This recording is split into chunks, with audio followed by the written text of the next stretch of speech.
Hey, it's time for the TWiP Photo Critique, number 96.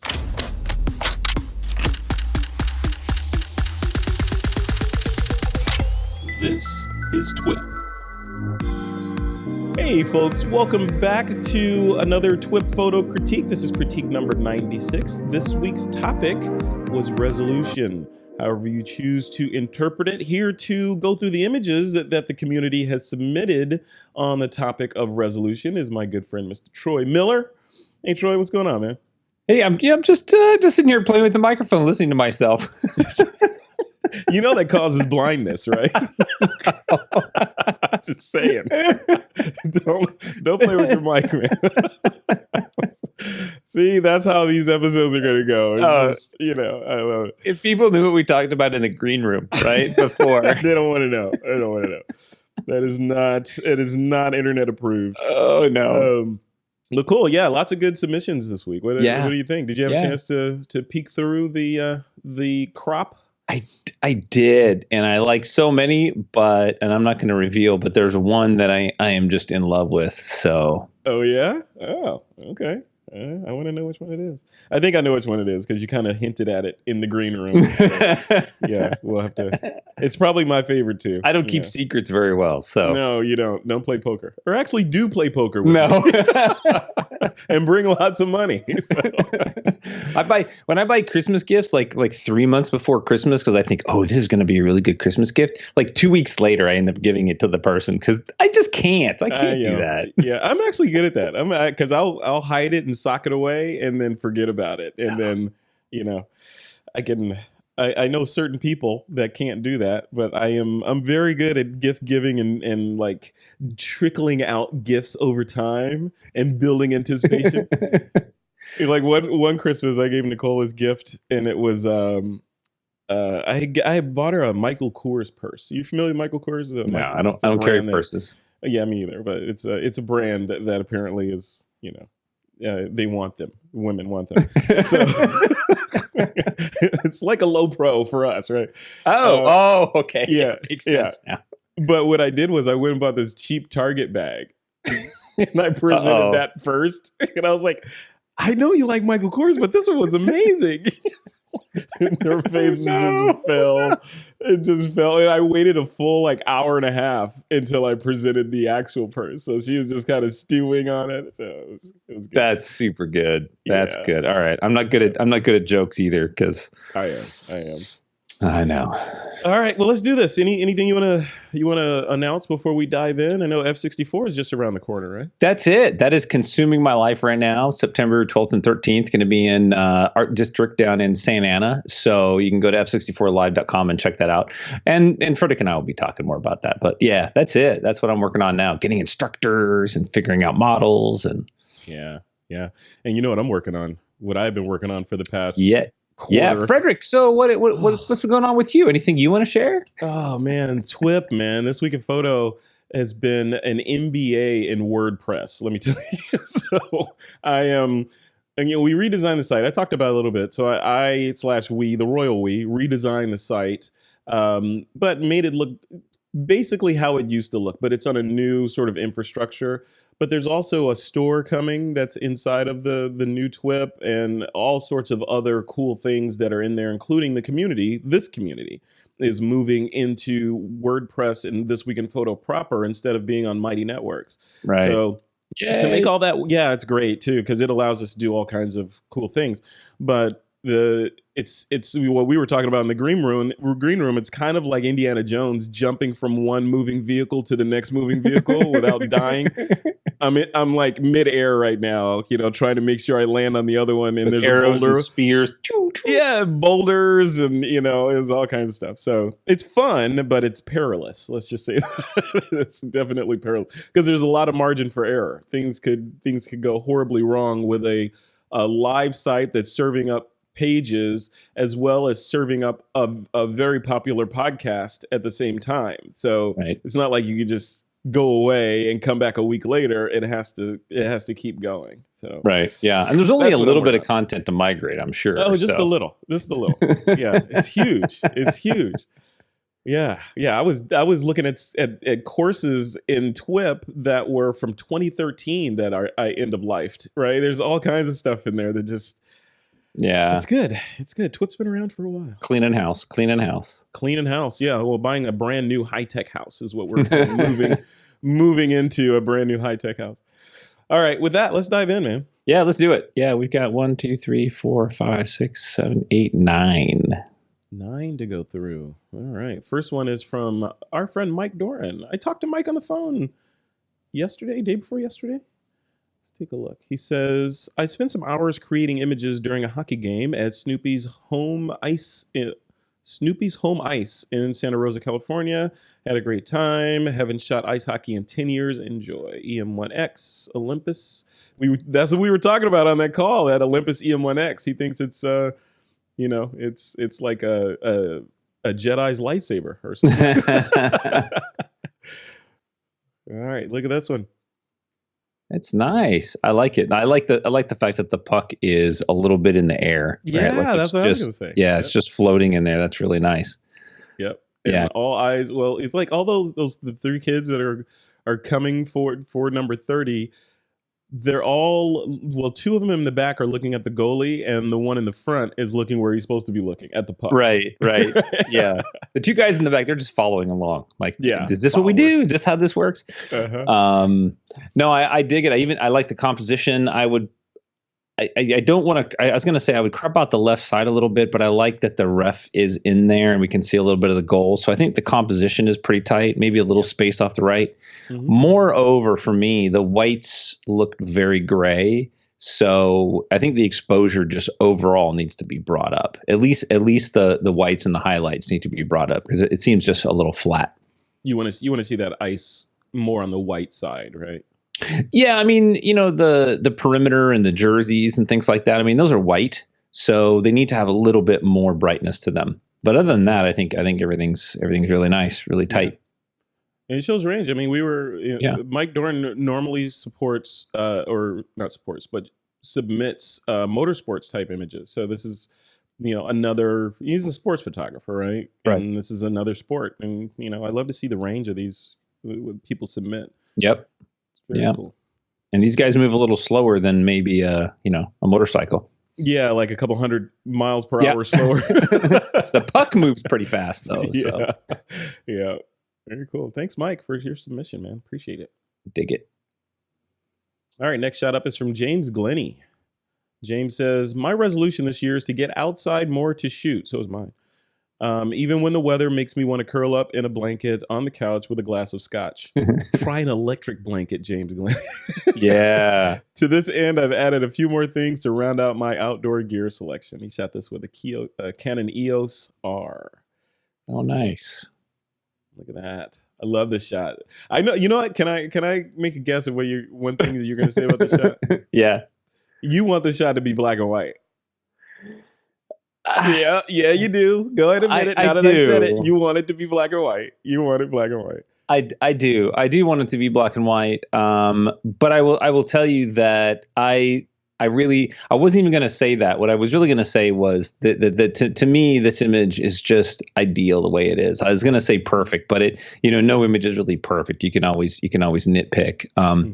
But I love this. I struggle a little bit with that lower right thirds that's out of focus, that depth of field issue for that one branch. I know you can't change that. I just wish that all the branches on the front were in focus. That would just make it all the much more tighter for me. Would you just cropped up a little bit up and to the right? No, because then you would have lost sort of the expanse, the breadth of it. And I think you need that. This image needs to breathe and you need that space. I wouldn't say it's a huge detractor for me. I mean, this is an image that I wish I had taken. This is an image that I want to have. I can almost guarantee that you'll never ever get a shot like this down in Riverside, California. No. And if we do, it's not a good sign. No. No, I don't spend a lot of time in the snow, and I love the snow, and I love the contrast of what snow can do and how it changes. It's sort of this, surrealistic fantasy type imagery. Yeah. So this is an image that I want to see big. and I want to see this on my wall printed in acrylic, and I just dig it. Yeah, I like this too. If you had gone the route of saying that you wanted to be black and white, I would have disagreed with you because I like the brown in there. Coming from the Midwest, where this kind of stuff comes from the sky, snow, the brown to me looks like life. Because you look at all these. Especially after a fresh snow, everything's white and just looks dead, and but you see the brown in there, and you're like, oh, it's still alive. It's just it's just hanging out for a while. No, and I wasn't gonna suggest black and white because I know that, but for me, I guess what it does is I go back to the Ansel Adams influence that I had when I was learning photography, and that was so much of this stuff is black and white. So to be fair, like that's just my go-to. Yeah. But I love this style. You like it. I mean, that's the whole thing about photography is, and the joy of it is completely subjective, right? Right. So, not all of it, but most of it. Yeah, but yeah, you're right. Yeah, yeah. There's some things that do suck, universally. So we could call those out, but for the most part, it is subjective. Yeah. Choices like black and white versus leaving the color in there and things like that. So. Yeah. Yeah, absolutely. So good job, James, getting out and fulfilling that resolution. And I think you get a winner right off the bat. So yeah, I like it. Good job. All right, next shot up is from our friend Thomas Aaron. What's up, Thomas? Thomas says, I'm donating this pic to a shelter to help them find a home for Grayson. And I won't lie, I'm getting some marketing value out of it as well. My New Year's resolution is to build a portfolio of my best dog photography. This year, I am taking this stuff seriously. Let's rock and roll. Yes, man, that's exactly. Yep, I ended 2019 with that kind of attitude. Let's start taking everything seriously because you never know how much time you have left, right? So, right. Yep. Right. Yeah, Look at this shot. Look at that smile. Look at that. Yeah. All right, Thomas Aaron, I got a question for you as a dog whisperer.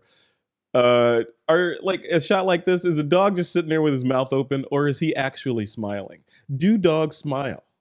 I think they do. Anyone in the community, do animals like cats, do animals smile? I want to know that. They do. I think so? Cats do. Yeah, heck yeah, they do. You can tell. You can tell when they're happy. It's the way that they turn their ears. It's just the cadence in their body. I mean, Thomas can talk to you about that all day long when it comes to dogs, like reading their personalities and stuff. That tilt of the head, he's looking right at that camera. Mm-hmm. He's probably excited, so his mouth is open. He's breathing a little bit. I don't know if maybe Thomas was playing with him a little bit before, throwing a ball or whatever. Thomas, but this is a steak right there. That's a steak. Yeah, this is a happy looking dog. I mean, if you scroll down and show the picture that the shelter was using, that's not a happy dog photo. Yeah. That is not. No, it's not. That's a little bit Nothing different. About this shot makes me feel good. No, and look at his ears are laying down and they're flat, and right. It's different. It's just different, and that's I can't. A shot of me in the morning right there. That's pre-shower Frederick. Yeah. No, this is an amazing portrait, and I think that Thomas, you did a great job. The key light in the background, edge lighting the puppy from the camera back left is fantastic. Yeah. You got the light. Basically, this is almost like a Rembrandt light that you would see on a person. You get the same qualities in the dog. If he hadn't done that, the rim light on the dog's ear on the on camera left, camera right. On the left side of the frame. Camera left, yeah. Camera left, yeah. He would have lost that dog's ear into that black background without that. Right. So. And then being in focus from nose to ears and nose to eyes, like that's really important. Like in a human, we want to see that for the most part, but because dogs have longer faces, you've got to work on that. So Thomas, you did a great job. Everything from his chest to his eyes and the ears. I think that's fantastic.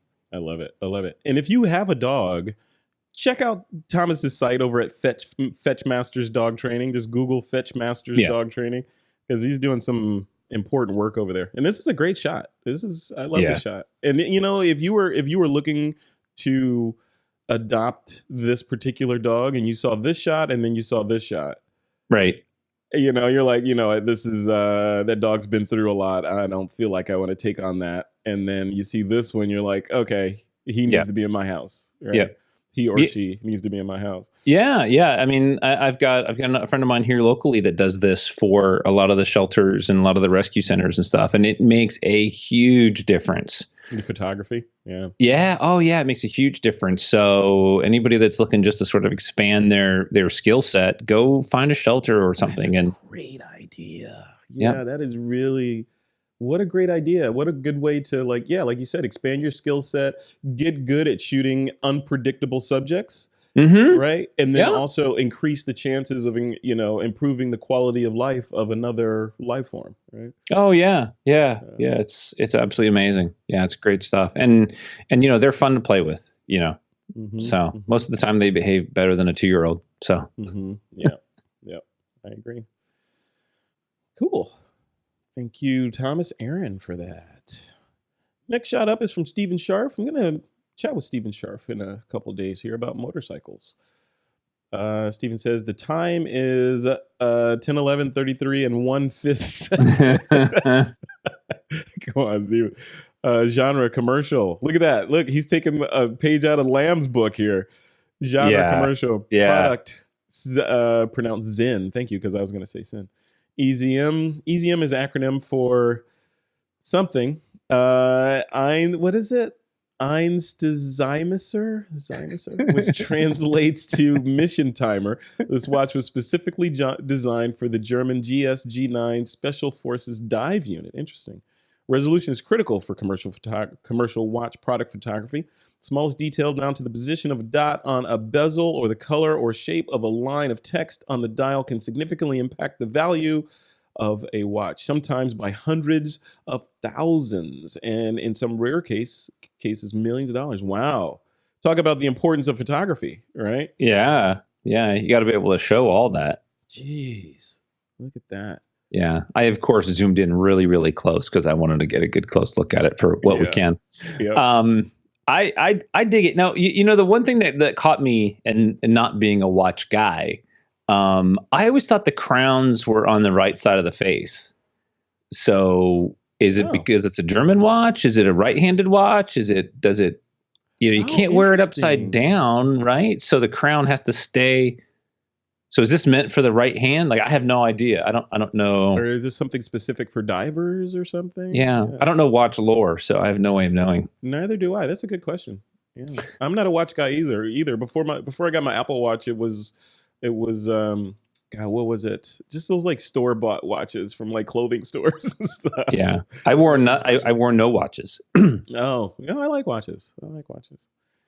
So, looking at this image, there's two things that get my attention. And admittedly, this thing, it's clean. It's nearly perfect. And when you have something that's that clean and nearly perfect, the littlest, tiniest things tend to jump out. Mm-hmm. The first thing is we have a little more space on the right than we do on the left, which we don't need. We could really, really center that watch up right there. And on the left side, right above the metal buckle along the strap is some fuzz. And I see it right there. And I know it's nitpicking. I know it's minute. But like I said, when you have an item that is this clean, there's no lint on the face. It's perfect. Then you see that the closer you stuff. get to perfection, the more perfect it needs to be. Yes, right? And the more you scrutinize even the most minute imperfections. Yes. And then right next to the 25 on the outside rim, right next to the 25, right there where the strap goes through, there's a little bit of dust in that little. Is it really? Is that dust or is that just the metal? No, that's dust. Oh, wow. And I only mention that because I've shot product before and you get it 99% perfect. And then the company or the owner or somebody comes out and goes, what is that? There's a speck right there that they never would have seen had there been a speck somewhere else. Right. Yeah. But because they saw it so clean, then all that other stuff stands out. So I make that distinction to just, give credit to Stephen for such an immaculate shot, but it makes the little things stand out. So yeah, for sure. Really cool. Did he say what he shot this with in here? No, he didn't tell us. Huh. Interesting. I wonder, Stephen, if you're listening, and I know you are, what did you shoot this with? What lens and camera combination? Mm-hmm. And lighting combination, or with this natural light, or did you actually do it? Because I don't see any specular highlights or anything in here. Yeah. Really. Normally in commercial, you want to have a little reflection on the glass, on the crystal. Bit? Yeah. Is that what's called? Just to show that there is a crystal there. Mm-hmm. Right? Yeah. Which is a magical skill in and of itself for commercial photographers to put reflections where they belong. It is immensely annoying for me. I can't. It drives me nuts. You as a master at that is Rob Grimm over at rgg.edu. He's a commercial photographer. In fact, I know Stephen took his course. I believe Stephen took the free course over there on beer photography. And, just sitting, and watching that without even doing anything is just amazing, the level of detail that commercial photographers that shoot that kind of stuff go through to make it look effortless. It's crazy. Yeah, because our brains also pick up on things that we may not be conscious of.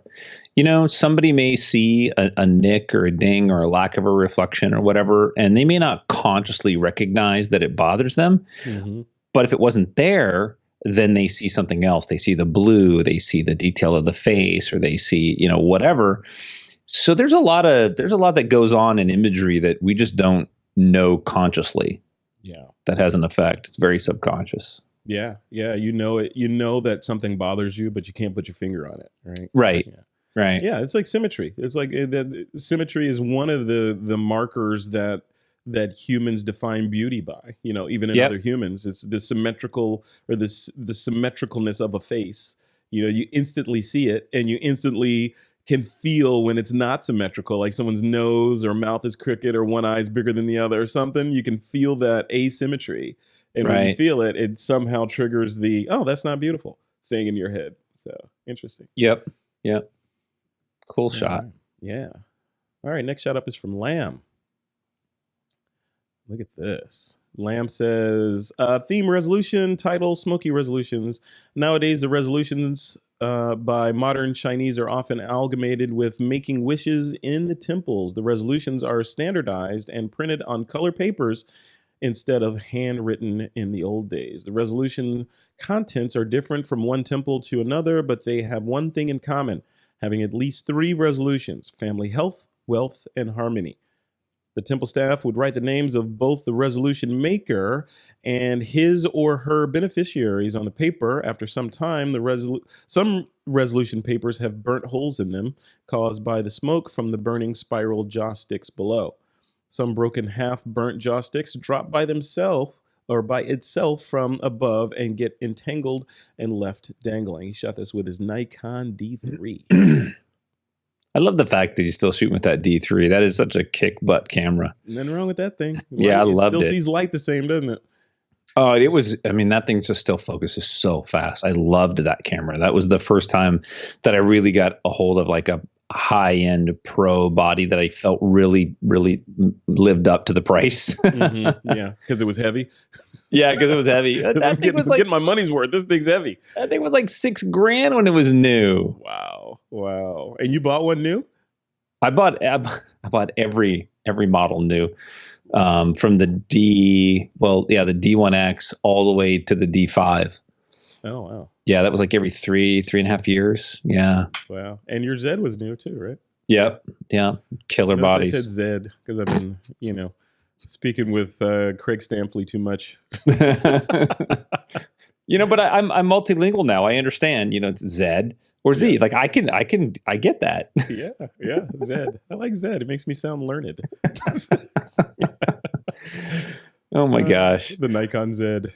Well, I love this. I do love this image, and it's definitely one of my favorite shots that Lamb has posted. I think that what I like a lot about it is that there's symmetry that's broken, and I really like that. I like that there's these coils and they're all tied together, but yet they're broken and dysfunctional. And not dysfunctional because they're still burning, but you know what I mean. I like that. I like that interruption. You So can almost smell it too, you know. That's what I like about these. Like a lot of Lamb shots, like what you were saying in a previous critique, he brings you into the culture, right? It almost feels like you're there, and you're like, oh, okay, I can. You almost smell the burning wood or whatever, the jaw stick. You kind of yep. feel that in there, and there's probably some chimes somewhere in there going. It's very immersive. Yeah, looking at this image, I think that I wish there was a little more space on camera left, and we could tighten it up on the right. We don't need to see the full. I don't know what they call it in the back. Is that the joystick or the? Yeah, that's a joystick. Yeah, we don't need to see the full one in the back. It's really focused on the main one in front of us. Mm-hmm. So yeah, or it could go the other way, right? You could go in closer mm-hmm. and make the front one abstract, and have the one in the back define what the abstract is actually, right? So you're cropping in a little bit, so you just see these kind of symphony of lines and burning and smoke, Yeah. and then in the background, maybe reduce or increase depth of field a little bit so you can see it better. But now you have the full one back there, so you know what you're looking at up close in the foreground. But, Right. Like we said, subjectivity. Yeah, yeah, and this is a subject that just screams, like macro, right? Like just move in really close. You can shoot it so many different ways. Shoot abstract. Oh yeah. And just a corner of the paper, a burn section, the tip, the tip. yeah, One of the those smoking, burners, yeah. I wonder how long it takes for one of those to burn. all the way down. Yeah, I wonder. Yeah, would it be? How interesting would it be to have culture? We just go to Subway. We have culture at Subway. In and out, the secret menu. That's our culture right there. All right. Thank you, Lamb. Appreciate that. Yeah, my buddy's going to Japan. He's going to learn how to make paper. And he says, when you're there learning how to make paper, he said some of the tools they're using are 300, 400, 500 years old. I'm thinking they're using tools that are older than our nation, just Pretty about, much. right? Like, yeah, pretty close. Oh my pretty close. Give or take a couple hundred years. Yeah. Yeah. We don't have anything. Is there anything around you in Riverside that's 400 years old? Or 300? I got dirt. There's a rock. Even that's probably not. No, all right. Here's Karen Sweeney. Hey, Karen. Karen says, for resolution, I took this pixel popping panorama Las Vegas. It's a chilly night and the clouds are layering up. Some mist creating separation, taken with a Nikon D850 and a 50mm 1.8 Nikon set to f13 ISO 64 with a 94-second exposure. I love those. Took 4 shots, some slight affinity developed persona adjustments, then stitched in photo persona. The stitch didn't take too well. There was some, what is it? I don't know what this word is. Chicanery? Chicanery. Chicanery? I don't know that word. What does that mean? It's like being ornery. Wait, I need to define that word. All right, I'll do that later. A new word to add to my vocabulary. With blur and smudge to fix that. The finished result got cropped down a bit, removed some flares and star trails. Not a bad view if you like urban scenery. Yes, we do like urban scenery. I dig those 2 buildings in there, and yeah, I was zooming in and scrolling around a little bit and looking at it. There's an amazing amount of detail. I like the wispiness way off in the distance, and I like the color change from, the housing area to, maybe whatever's commercial or whatever the lighting color changes off in the distance where the buildings are. Mm-hmm. I would probably crop the left side of this a little bit more, leaving that lower left street light and the lower left street, but crop right up to it. To move the building slightly left. So they're even more off center. They're off center now, but I think even more would be nice. Yeah, just to add that, because it's almost like, is it going to be symmetrical or not? Right. Right. Yeah, just bump it over. But I like the little stars. Yep. The little flares going on. That's because she shot it. You shot it f13. Mm-hmm. Yeah, killer. Yeah, 94 seconds. I love that. The world just gets more interesting with these really long exposures or really short exposures of something that's moving fast, right? Right. Yeah, absolutely. Yeah. Love it. Very good. These images. Oh, look! Did you notice around the edge there? I did. I noticed the border. There's a nice There you little go. border. That makes you happy. I know, right? I do. Yeah. I like that little presentation. Yeah. Yep. See, that image is finished. It's done. Finished. It's finished. That's the punctuation at the end of the sentence. Yep. It's home. All right. Michael Rhinos up next. Oh, another doggy portrait. Love it. My resolution for 2020 is to expand, broaden my photography skills, and learn new techniques. Off-camera flash is something that I have very little experience with. Here's a portrait of our dog that I recently took with a very simple flash setup. Yeah, it's really nice. Look at that. That's regal right there. Yes. Yep. Sharp all the way royalty. through. That's royalty. Yeah. Yeah. I'm looking at it right now. Up nice and close. I like to zoom in on these nice and close. See if I can see the gray hairs on his nose there. Yes. Yeah. Looking at his eyes. He's very focused on something. I dig that. Why do we automatically assume dogs are male? We automatically call them he. Cats are females and dogs are males. That's just the way it works. That's the way the universe works. Unless it's a poodle, then it's a she. Oh yeah. Then it has a choice of what it wants to be. I don't know. I don't have a choice. My brain just comes up with those words on its own. Right, it does. Right. You just see this dog, and you think that's a male dog. Right. Yeah.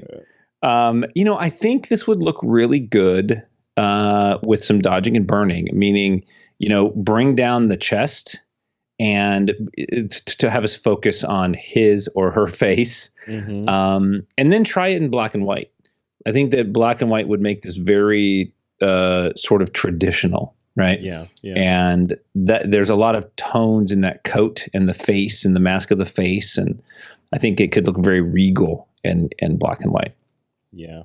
I don't know. I kind of like the color too, though. But subjectivity again. Of course, of course, but definitely burn down. The chest, because it's actually brighter than the mask of the face, and it's distracting. And one way that you can test that in your own images is just flip the image upside down and see where your eyes go. And oftentimes you're like, oh, why am I looking, in that part of the photo? That's not where I want you to look. Yeah, very good, very good. Would you have taken the collar off? Ideally, yeah. Yeah, ideally. I mean, if you were a portrait photographer and you were hired to photograph this dog, it's ideal that you would have taken the collar off and you would have brushed out the hair, and just like you would for any model or client that you would work with, you'd want to prep and preen them as much as possible. Yep. But he got the lighting nailed. That's awesome. Yeah, it's beautiful. That is a good shot. I'm wondering what he's looking at. What he or she is looking at. Yeah, very focused. I like that. Ears are perked, turned forward. Yeah. He's looking at lunch. There's a cat over there. Very cool. All right. Thank you, Michael Rhino. All this good work. Yes. Right. Next shot up is from Patrick Perriard. Patrick says, hello, everyone. Glenlivet is a well-known fine whiskey from Spicedale, is it not? Yeah, forget it. It's a bottled water, still or sparkling. Yeah, this is why. Glenlivet sparkling water. Interesting. For some, it could be a sound resolution to switch from the first to the second. At least the color of whiskey is still on the label. So sad. Yeah, it is. Shot with an Olympus pen. Very cool. I have some Glenlivet in the cabinet right now. Nice. Yeah, nice. Yeah, this looks like it's a HDR-esque. You can kind of see that there's with some the outline around the caps at the top, especially, right? Yeah, maybe like the clarity slider or something like that was slidden over pretty heavy. But I really like the symmetry that's going on in here. Yeah. It's tilted a little bit to the left. Just a little. Yeah. Just a little. Yeah, we got to tilt that back to the right. Yeah, and the giveaway is the horizontal lines in the back, and the fact if you look down the right side, you can see that bottle is tilted. Yeah. So. Yeah. It's easily fixable though. Yeah, it is. Yeah, I like this a lot. I think that it might. It might be interesting to do some dodging and burning and bring a little more focus in on the labels. So, burn down the top a little bit and then allow us to focus in on the labels. What do you think of that, the far right label being turned while the other ones are pretty much not turned? Is that because I remember sitting through a talk that Vincent Versace was giving once, and he was talking about the idea of pattern interrupted. You know, if you have a pattern, a series of things, it's always more interesting, or not always, but sometimes it's more interesting to make one of them, not like the others. Do you think Right. that works here? I think it always works. I think it's something our brains really enjoy. We like patterns, and then we like that mystery of trying to figure out what's going on. So yeah, I mean, did he have an option to do that? I mean, could you go in and turn those bottles, or is that just something that, they were there and you couldn't touch them? Yeah. Product stylizing is an art in and of itself. So, if he didn't have an option to do that, climb across the bar and go, could you turn that bottle a little bit? Mm-hmm. You're like, sure, if you buy it. Yeah. Yeah, exactly. Yeah. But if this is just water, then it's probably not at a bar. Very cool. All right.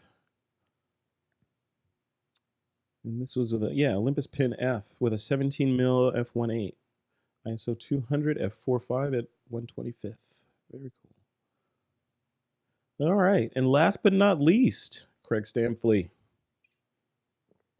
Craig says, going with the obvious for the resolution critique, the original was taken back in May of 2009 on a BlackBerry Bold 9000 with a whopping 366 kilobyte file size. I've tweaked this slightly in Lightroom and then used a pinch of Topaz Adjust AI. The sunset over the Indian Ocean in Western Australia, where I used to live before moving to Brisbane. All right. Goes to show, this is a beautiful shot, and it's shot with an old, semi-smartphone. Yeah, that's great. When I got my first Nikon Z, I went out and I shot with a Nikon D2H, which I think is like 2 megapixels. I shot them side by side. And it's crazy. I even did an engagement session with the D2H, and I used it for some of the images, and they bought one of the wall portraits from it. And it just goes to show, it's really what's within the frame that you capture. The gear only gets us part way. I mean, there's obviously things gear does, but no. Is it Nikon or is it Nikon Z? Well, I guess it depends on what side of the continent you're on, or which hemisphere you're in. Right. Yeah. I love the shot. Yeah, I was gonna say, please don't say black and white. No, because I like the warmth of this in the magic hour feel. No, I love that. And what I was gonna say is I really like the softness of this image. The non super crisp, contrasty snap that we tend to see a lot. That's easy to get now with our imagery, with our cameras. Yeah. So I like that. I would probably take off some of the sky. Just as it starts to turn from warm to sort of like a cyan color, I would probably take part of that off, maybe like just a third of the sky. But yeah, this is one of those kind of, everybody's been there, right? Like you walk down the beach, like this is, the wind blown covering the fence. Yeah. Very timeless. You can feel the sand between your toes right now, right? Yep. Very cool. Craig Stanley. Good shot, man. And I hope you're being safe down there in Australia with all that craziness going on with the fires and all that. Right. All right. So what do you think? Do you have a favorite this week? What do you... I do. Can you guess which one is my favorite? Wait, let's see. Let me pull up your favorites. Let's see. Could it be this one? Yay! I just love that. Yeah, that's a good shot. I just love it. Even though it's not black and white, right? I know, and there's no border on it. There's no treatment. No black. It's not black and white. There's no border treatment. It's, by Miller standards, this is an unfinished image. It is an image that's escaping the frame. It's unfinished. Yeah, it's unfinished. It's a run-on sentence, right? Oh, yeah. We need some punctuation there. Yeah. No, but I just dig everything about this. I mean, the pattern, the symmetry, the monochromatic nature, the fact that it was, his resolution to get out and do that. So it kind of fit, he fought the Scotch to go out in the cold and do that. So Yes, he did. Yes, he did. Yep. They should sell scotch with electric blankets, man. I'm telling you. Electric blanket, turn the heater off in the house, get snuggle up under that electric blanket with some scotch with the fireplace on.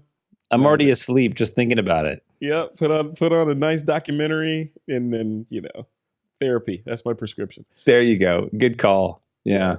Cool. All right. Well, that's our shot. That's our favorite, James Glennie. Yep. That's a wrap. Mm-hmm. Yeah, I love it. Good shot. I'm happy with that one as the favorite of the week. Although all the submissions were cool. So yeah, it's interesting.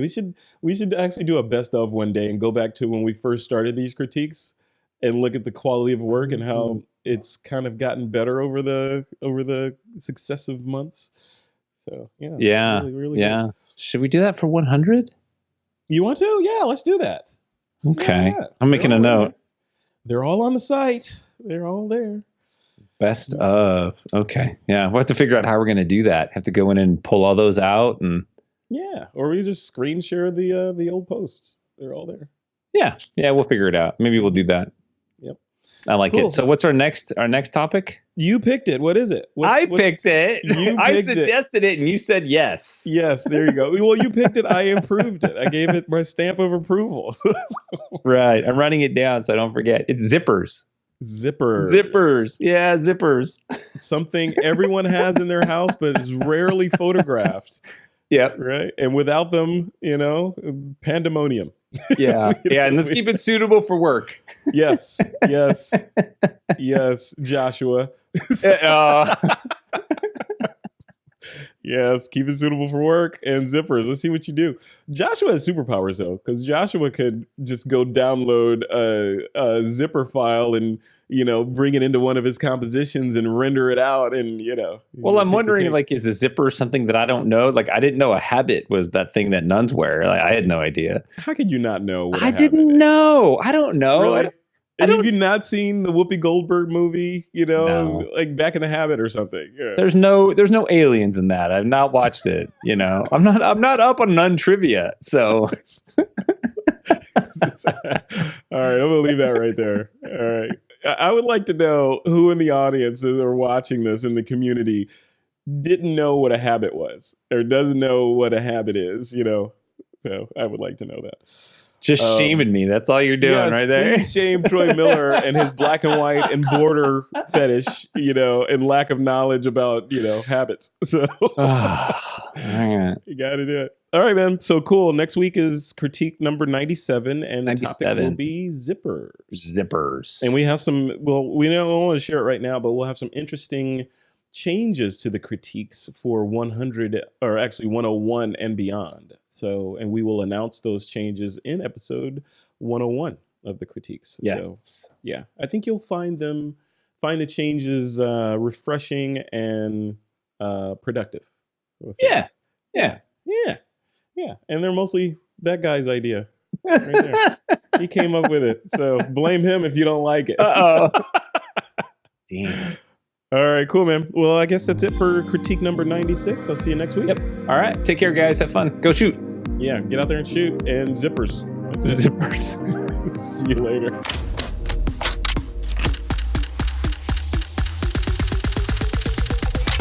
This is TWiP.